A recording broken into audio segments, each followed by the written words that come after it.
This is not something that's new. People think it's new because it's different. Because we're focusing so much on sex ed, and that's not what I think we should be doing. We're educating children about heterosexual values from the day they're born. But not everybody fits into those norms. And should a minority have the opportunity to say what we want in our values? Because I totally get, where you're feeling like an outcast, you're feeling isolated, you're feeling alone. When we speak to somebody, when we look at them as a person, we are so much more able to break down those stereotypes. So I really do believe it's about teaching higher values and morality in the sense of, trust and honesty and all those kind of things. Well, welcome to Both Sides Now Table Talk, and we're happy that you've joined us. We've got some amazing guests today. We're going to be talking about sex education in the school systems, and it's a strong topic. It's an important topic. But before we get into that, I just want to introduce you to our guests and to our panel. We've got with us our panel. Serena Preslin-White is with us. We've also got Alberta Mwembo is with us. But today we have some guests that are taking out their time to be able to talk about these important topics. Dr. Simone Horwitz, and she is originally from South Africa. She's an author and now an associate professor in the Department of History at the University of Saskatchewan, where her research and teaching focuses on African history, history of medicine in Africa, especially HIV and AIDS, as well as teaching the history of gender and sexuality. Dr. Horwitz also co-chairs the Provost Committee on Gender and Sexual Diversity at the University of Saskatchewan, and she's also involved in other committees as well, too. So we welcome you, Dr. Horwitz, to the show as well. Our other guest is Dr. Anne Gillies. Anne Gillies is trained jointly in professional counseling and theology, earning a PhD in philosophy of professional counseling from Liberty University, with a primary focus in attachment theory, complex trauma, and sexuality.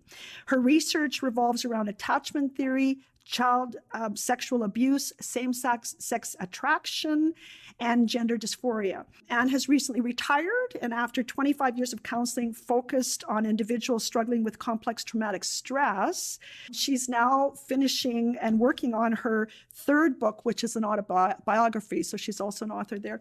And both of them are actually authors as well, too. So welcome to our show, Dr. Gillies, as well, and we're happy to have you as well. We're specifically wanting to focus on sex education curriculum in schools, because that is a hot topic right now, and it's very controversial because people have different views on it. There's a statement here. It says children should learn about gender and sexuality as early on in their development as possible. Dr. Horwitz, I'm going to have you address that. What do you think about that? Okay, so just to start off, I just want to position myself. I'm a cisgendered queer woman. My pronouns are she and her. And I really speak from the position of a privileged white woman with a degree. And so what I'm talking from my position as a person with lived experience. I'm not a psychologist. I don't have the experience of working in this field. My experience is lived experience, and I can't talk for people of color. I can't speak for trans people. I can't speak for people gender divergent, but I can speak as an ally from the community that I know. And I think that we need to start off by differentiating between sex ed and education around gender issues and around acknowledging the existence of people who are differently gendered or queer families. And I think that while sex ed and sex acts, I don't think should necessarily be introduced early on. I think teaching people to respect, teaching people to love, teaching people to know about other genders is fundamentally important.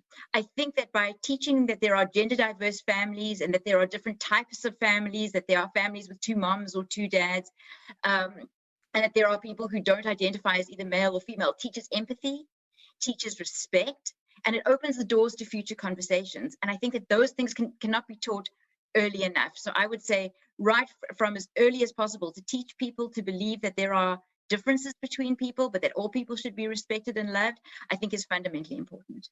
So you're of the viewpoint, not necessarily to get into sexual acts or the act of sex itself, but in terms of the lifestyle. So from gender diversity, for children to understand as early as possible that this is a reality in society, and from your perspective, that will help them to be understanding, tolerant, compassionate, and not look at them as different or odd. Right. And it also helps those students who feel that way. I didn't think that there was anybody else like me. I spent my entire primary school career thinking that there was something wrong with me because I didn't know that there were other people like me. I didn't know what the words were to explain what I was feeling. And so we teach people to be tolerant, but we also teach people that these things are okay. And so we take the feeling of loneliness and away from them. So I think those two things are really important. So becoming familiar with those differences a little bit is what might help them to be more understanding, and it would appear to be more natural than maybe perhaps what your experience was growing up. Dr. Gillies, how would you address this? That kind of comment about children, being educated as soon as possible.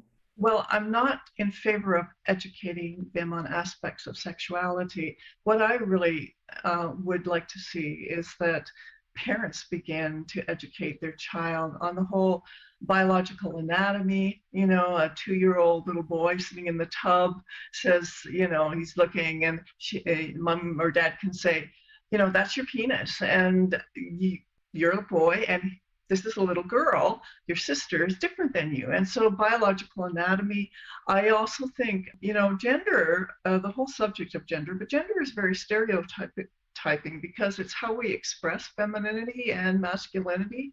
So we want to make sure we understand what that means. And I think for children, as simple as possible for them, sexuality in itself is a matter of being sexual or engaging in sexual activity. And I don't believe that needs to be in early grades at all, in any primary grades, that we don't need to teach young children the how-tos of having sex.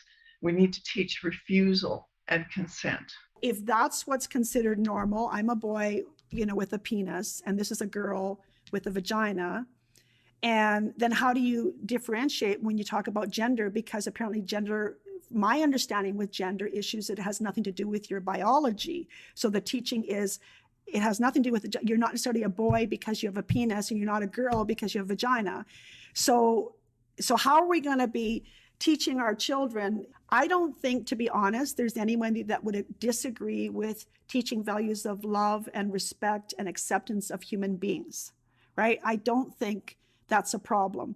I think that where there's a controversy is, for example, we're going to get into that, whether or not parents or some in society believe in the issues of, do I want a little girl being said that she's a boy, perhaps, and vice versa? And again, this is your experience, Dr. Horowitz, right? So that is the issue. You can't tippy-toe around that too much.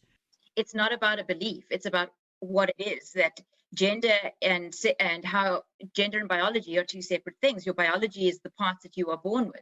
Your gender is how you feel. Dr. Gillies put it so correctly, that it's how we perform femininity or how we perform masculinity. Those things don't necessarily correlate with the sexual organs that you were given at birth. And so it's not about whether a girl believes that she's a boy or a girl. It's how she feels and what she knows in her heart. And I think we need to differentiate between the biology and the sexual biology, whether you have male or female parts, and whether you are a male or whether you are a male or female person in your gender, what your gender is. And those things are different, and they can't be conflated. And so, yes, you have a penis, you have male body parts, but that doesn't necessarily mean that you as a person feel that you are male. Those things are not necessarily the same thing. And so the gender binary and the sex binary, which is you have male or female parts, is not the same as the gender continuum, where people fall on different places along the gender continuum.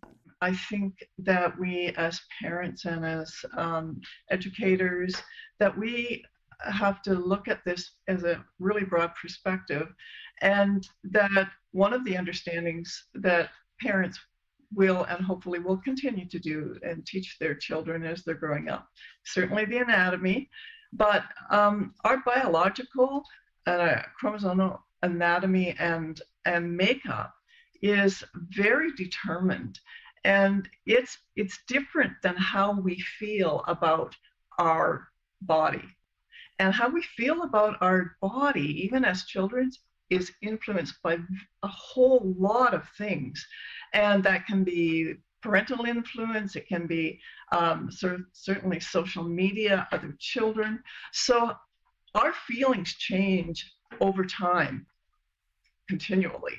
So basing our belief system on how we feel is not always, when you think about that, instead of basing it on biology, is not really a good thing to do. We need to base it and teach our children based on science, not on how they feel. I understand that feelings come out of what we think. So it's what you think, then you go into what you believe.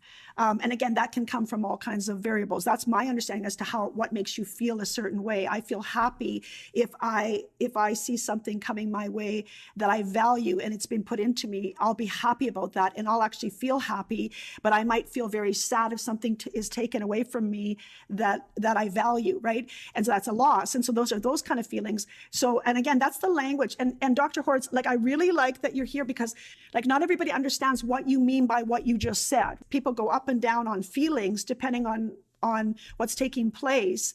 But there's belief systems that you have to believe something that affects a lot of stuff, right? So I'm saying in the broader perspective, not everybody agrees with you. So if I'm a person, like, let's just say if I'm from the faith of Islam, and I do not believe that. And I do not want my child to believe that. And I do not want them to start to learn that this is possibly something to believe. And I'm from that faith. Because some will just say that's your ideology, that's your experience. I respect that, but I don't want you teaching my child that this is truth.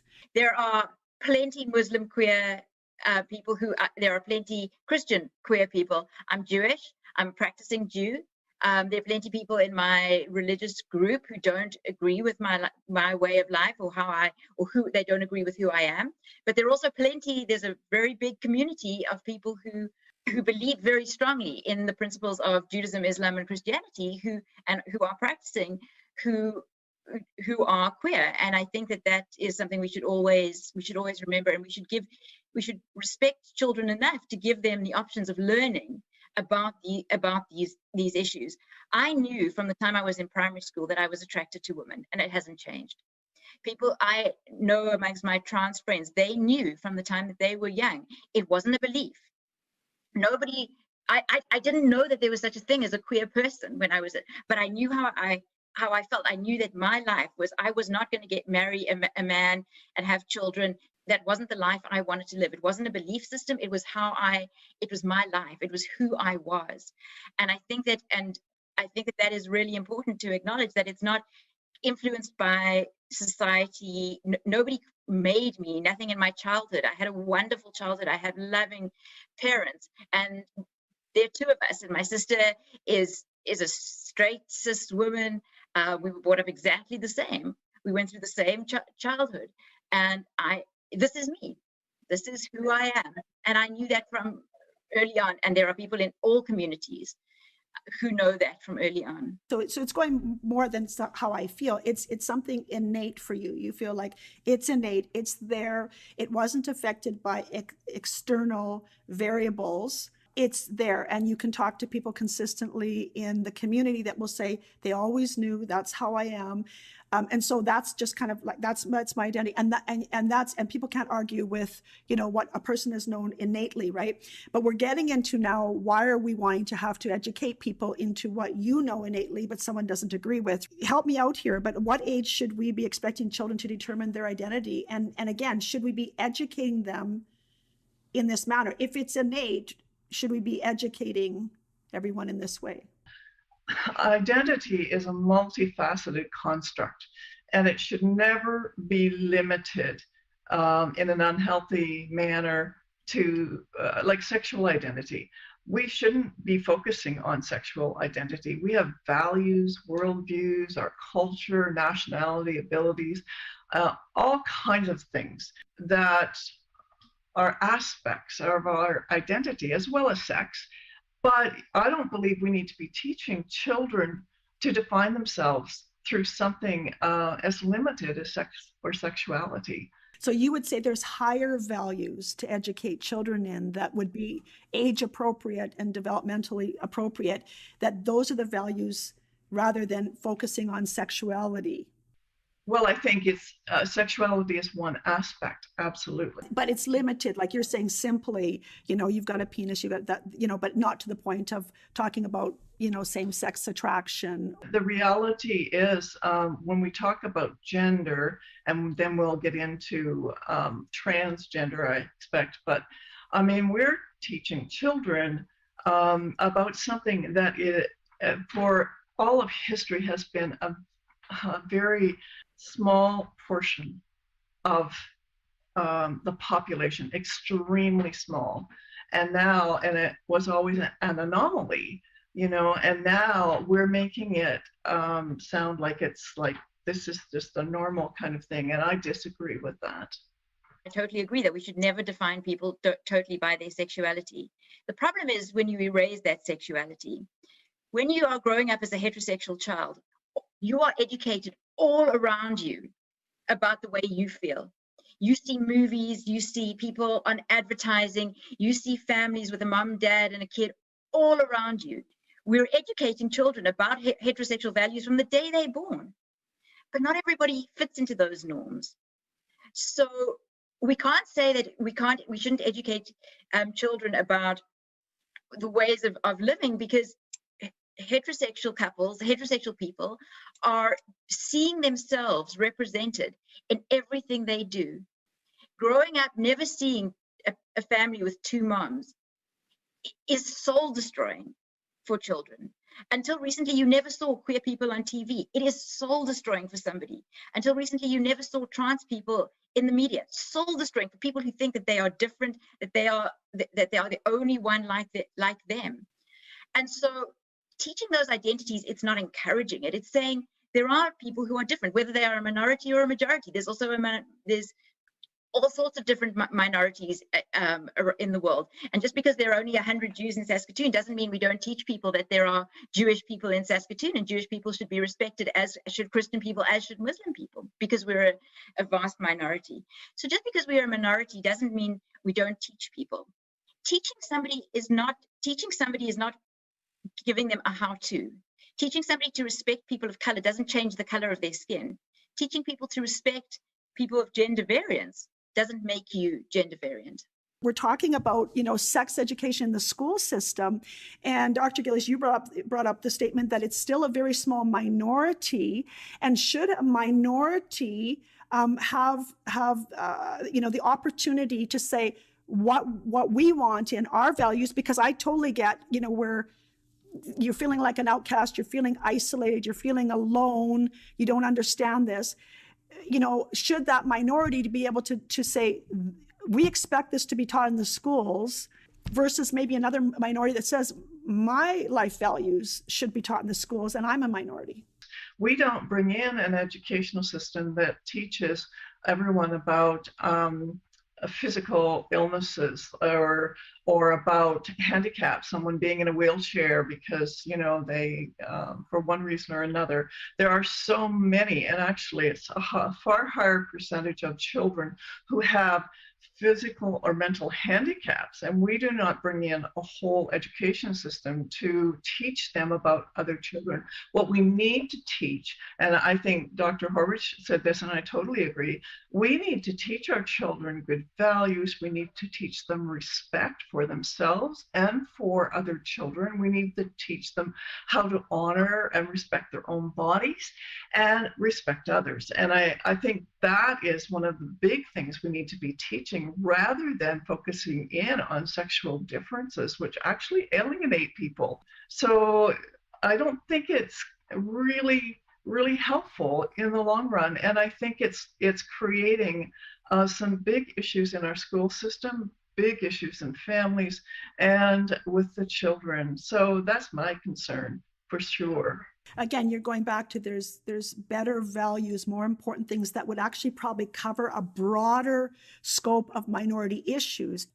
If children learned how to respect a difference, if children learned how to honor one another, if children learned how to, that in itself could address, if someone has two moms, or that could also address if somebody has a handicap where they look strange, or that could address, you know what I mean? You're saying those values would cover all of the minority issues, and it might be more helpful than specifically putting it into the like the curriculum of an actual school. There are a lot of children who feel like outcasts for one reason or another. So I really do believe it's about teaching higher values and morality in the sense of, trust and honesty and all those kind of things. There's a statement here that says understanding gender diversity breaks down stereotypes and reduces confusion for individuals.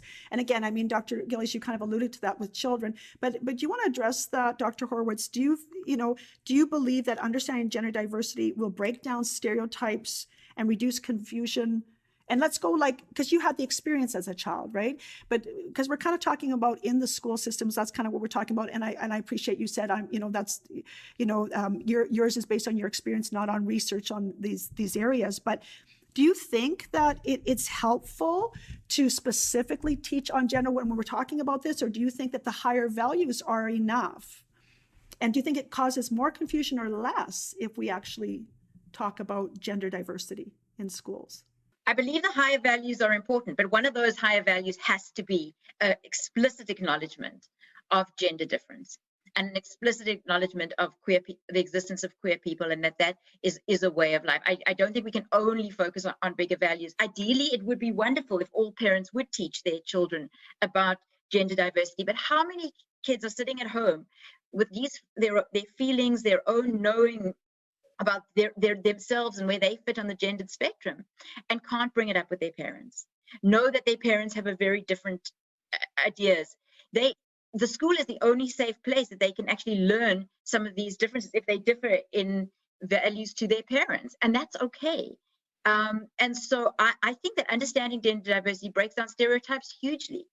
I don't necessarily look like somebody's vision, necessarily the stereotypical vision of a lesbian woman. That's not how, I don't look like that stereotypical person. So to say that there are all these differences, to explain to people that it's okay on different levels, I think breaks down those stereotypes and tells them that you can be different, and you can be different in a number of different ways. And I think it reduces the confusion because it says to people that there are different ways of being in the world, and that's okay. And if your best friend has two dads, that's okay. And if you grow up to want to have two dads or to be in a relationship with another man, that's okay. But I do think that we have to understand it specifically. Those values are all important, but we have to use the words gay and lesbian. We have to use the words trans. This is the part that's difficult, because you made a couple statements. You're saying to say that this person has two dads, that's okay. Some people would say to say this person has two dads, I'm going to accept and respect their choices, but it's not okay because I don't agree with it. So to say to somebody, I accept you and I respect you, but it's not okay for me and I don't agree with you, is the case that it's been like, for example, with religions all over the world. It's been like that for all kinds of things. For some, they believe everybody should accept the experience of someone and believe that that's how they, that should be acceptable. To some, they say, no, we don't accept that, but we can still respect you. But I think that's the distinction I want to kind of look at here right now, because not everybody says it's okay in terms of agreeing with that life. Not everybody believes it's okay. Some people, they all acknowledge it and acknowledge the difference, and they might respect you and love you and have a great relationship with you, but they might not say, I want to say that's okay. I don't agree that I believe in binary, there's two genders, and I don't want my child taught that it's okay to have more than one. I don't want that. And I think that that's where parents come in. I think you can absolutely teach children at schools to know that there are other people who are different, and to know that there are people who are queer. And it's okay for me to go home and for your parents to say, we as a family don't agree with that.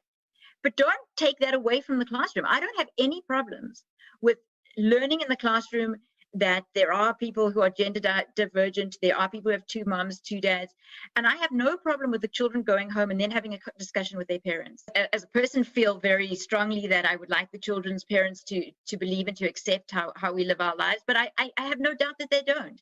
And that's okay. But it's better for a child, I think, to learn that there are other options that they might be, and then to hear at home that this is not what we believe, this is not our values. People can have, I strongly believe that people can have different values. But if they don't learn this in the schools and they don't know that there's even an option of that, and then they don't have a discussion with their parents, they're losing out on knowledge that is so important to have. And that knowledge doesn't have to be taught from a activist perspective. It can be taught from a perspective that this is how the world works. This is how some people are. And you can leave it at that and encourage people to go home. And, to respect parents, to have the right to be able to talk with their children and teach their children what they want. Not everybody out there, by the way, with the activists believe that. As a matter of fact, there are laws being pushed where parents could be charged a fine if they counsel their child differently. So we know that not everybody, believes that they should.